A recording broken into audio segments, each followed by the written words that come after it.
Este acto está fundamentado nunha incompatibilidade política derivada dunha directriz adoptada pola dirección do meu partido, no que milito e do que tamén son parlamentaria electa.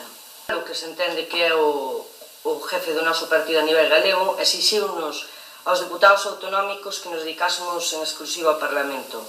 Moitas persoas, vostedes mesmos, moitos concelleiros, é o que pasa na maioría dos casos, que teñen outros traballos e outras dedicacións a parte de dedicarse á política municipal, polo cal eu pensaba e penso que podía compatibilizar ambas as dúas responsabilidades. E ademais é o máis fundamental, cando a mí se me propuxo ser deputada, no meu partido xa sabían que era concelleira. Como decía, resistín o que puiden e son a última dos 5 en dimitir con moita dor.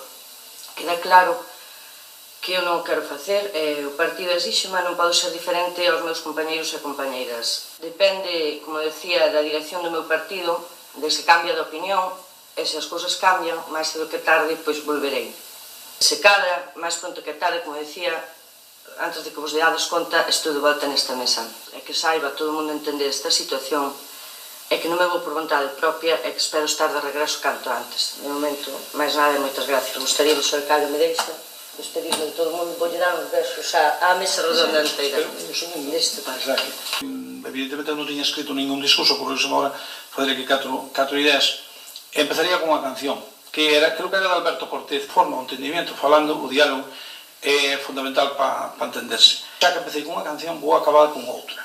Non a vou cantar, porque sería aquí un pouco tal, pero a canción, ao fin de contas, falaba de volver. Se vos parece, despedímosla con un aplauso.